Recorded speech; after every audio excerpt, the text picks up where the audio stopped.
I am your instructor. We're going into week 2, and I am broadcasting from the exotic location of the Westminster IDC. Now, a couple quick things. First of all, since it's the IDC, who knows, maybe somebody will pop in. The second thing is we are on a lockdown drill this week. So if suddenly I kind of disappear or I have to shut everything down, it is going to be that lockdown drill. And I'll re-record this and you don't have to watch it live. But I wanted to say, I see we have 3 viewers. I want to say hi, hello. Thank you, thank you for tuning in for this. We will try to make this short and sweet. Now, we're starting week 2 of the OLSC right now. And the rationale for doing this is that we wanted to make sure that you spent your time over the weekend still finishing up and going ahead and working on week 1. So we're opening up week 2 now, and you'll see in a little bit why we made the decision that we want everybody starting at the same time. One of the reasons is because of our theme for this week. And let me switch over to some slides that I have, and we will start talking about that. Now, our topics for this week: metacognition, social constructivism, and connectivism. Okay, yes, we're going to be talking about learning. We're going to be talking about brains. We're going to be talking about how you learn online and also how this can help you with your students learning online. Now, the thing about online learning, it is a different domain than getting up in front of a class and teaching face-to-face. There are different things you have to think about. Your skill levels in different areas are going to vary. Now, let's talk a little bit more about why we're making you think about all of this. Metacognition. We want you to think about how you are an online learner and how your students are going to be online learners. And while you might go in front of a class and you might teach effortlessly, you might be a little different online. This is a different domain. You're going to have to develop some skills. Now, I totally recognize we have some very seasoned online teachers in our course this time. And I realize we have some people who have never taught online or have never been an online student. We're going to try and set up the material so that it's equally useful for everyone. And the way that we'll do that is you'll see some things that are optional. Think of those for people who are really motivated learners or for our more seasoned online instructors, for them to get a little bit more information and to extend themselves a little bit. Now, metacognition is really knowing about your learning. It's about how do you learn online, okay? And metacognition, we've been talking a lot about this at the Front Range campus. Metacognition can show up in different areas. You know, develop a plan before you begin studying. It can be monitoring your understanding by giving yourself little self quizzes or go back and check on how well you're doing things, and then just evaluating your thinking. So for this week, we want you to think about you learning online. How is this different than you face-to-face?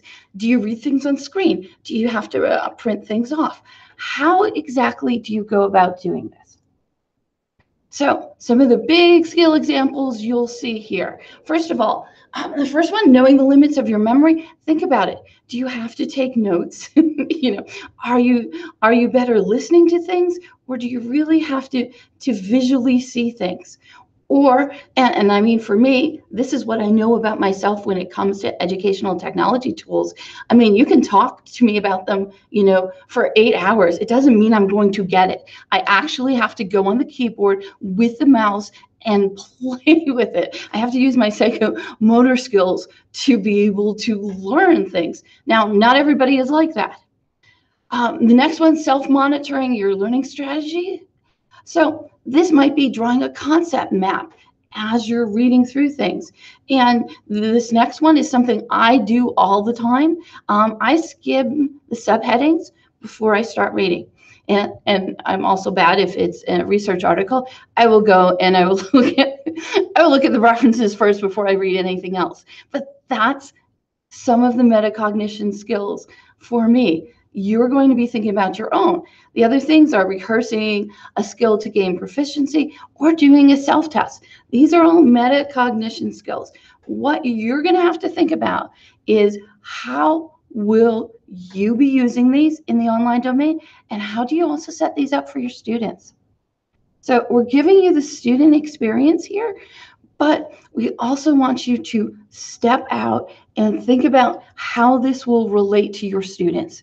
And the reason we've put you in this big group this week, well, it is because about learning and the deeper learning, but it's also so you can see all the different points of view. And you can also see how everyone is approaching this online learning class. We want you to think about how you learn online, but we also want you to hear and experience how everybody else is learning online. There's going to be some people in your cohort now who learn exactly like you do, and there's going to be some people who don't. And that's why we're getting so much into discussions this week. So you can go ahead and read all the different views. And speaking of discussions, our next theme is social constructivism. Now, some of these things that I'm discussing might be terms you already know or you're using already. Maybe you're just not putting the label on them, but let's talk a bit about social constructivism. Social constructivism is how you learn in a group. There is a focus on content, culture, and collaboration. It's the social interaction that you're going to learn so much from. It is peer-to-peer. Now, but it's not like the instructor totally disappears. Where the instructor comes in is as the more knowledgeable other, or the MKO. So in social constructivism, what happens? This would be a discussion where students go in and discuss things, and the instructor's checking on the student discussions. And as long as the discussion is going well, they're not necessarily making any comments or questions, okay? They evaluate and see where a discussion prompt is needed, where they have to give a little bit more information. It is definitely more the guide on the side. And in social constructivism, you're having your students perform authentic tasks. And social constructivism is all about the community. And you got to see a lot of that during last week. You got to introduce yourself. You got to talk about what you think some of the challenges you might have when it comes to online learning. But this week, we're really going to have you share about your experiences, about teaching, and also about how to start getting things together for your online teaching. Now, the last concept is connectivism. And connectivism is really based on the internet and how many people we can actually connect to and talk to, and where we can get information and how we can share things. So you do not need to memorize this or anything else. You can come back and refer to these slides or the video as needed. But connectivism is considered the learning theory for the 21st century. And the idea is learners are going to be in a variety of different unrelated fields throughout their lifetime. Just think about it. How many of you started in exactly the same field and exactly the same industry that you are now? And besides learning formally in the classroom, informal learning is huge. Informal learning is how your students are going to be lifelong learners. The other thing is learning, continual process. You never stop. And for a segue to the rest of it, is learning and knowledge rests in a diversity of opinions. And the last one, while I don't have it highlighted, this is something really for you and your students. Capacity to know is more critical than what is currently known. So being able to go out on the internet, being able to go into the discussion forums, being able to send emails, being able to go on social media and find out that new information is what is critical. So for connectivism, you really are here. You're connected to everyone else on the internet. You know, you could even say on the metaverse. And here's a great example that I'm going to give you of connectivism. This one is called the Open Syllabus Project. Now, it claims to have 1 million syllabi, and I've gone in. It's getting there. What it does is it actually goes on the internet and scrapes and looks for all the syllabi that are publicly available on the internet and puts them in there. You can also go ahead and, upload your own. They're totally happy with that. And the thing of it is, that's really nice. You can go and do searches, and like it says here, the top 10,000 texts. So if you want to know how or what is being done in your content area, you can go and see what texts are being used, say in English, an English 122 class, or an English Lit class from syllabi across the world. So that's one example of connectivism. The other thing about connectivism is the most important thing: currency. Accurate, up-to-date, factual information is the intent of all connectivist learning activities. So it's not just posting that puppy picture because you want to get some more likes on it. And I actually do have a colleague who does dog rescue, and she puts up those puppy pictures for that intent purpose. Her intent is not accurate, up-to-date knowledge. It's the awe factor, okay? But when it comes to learning and connectivism, the reason you're posting something, the reason you're sharing with other people is learning. And here's another example. This is actually happening this weekend on Friday, July 20th, and it goes for 24 hours to July 21st.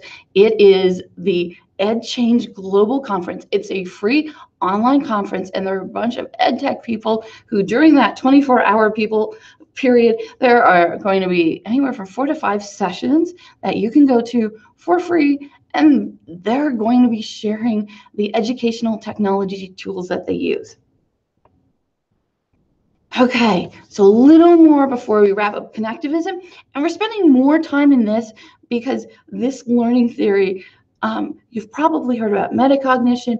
You probably already use social constructivism in your courses, but connectivism might be a little new. So connectivism, you're helping your students learn how to choose what information is useful and what information isn't.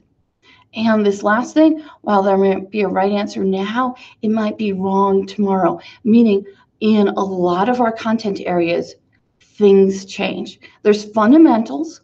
There's definitely seminal research articles, but the thing about it is what might be the right answer today might be different tomorrow or next week or next year. And with connectivism, it is getting your students outside the LMS, having them go in that scary place on the internet and looking for information and shifting through it and seeing how will they know where they should go to next week to see if the answer is exactly the same. And before you're saying, not in my discipline, I'm going to have to pose, I'm going to have to bring out Pluto. Is Pluto a planet? Or isn't Pluto a planet? So what's the answer here? And where would you go ahead and find this out? And I can tell you, I have asked our astronomy instructors about this, and I have gotten a couple different answers. So that's about all I have. This is your intro to week 1. I'll go and look and see if there have been any questions for this. And I want to thank you for everybody who's been viewing. And this was just your quick intro, and you can go ahead and get started in the class. So thanks very much, and bye.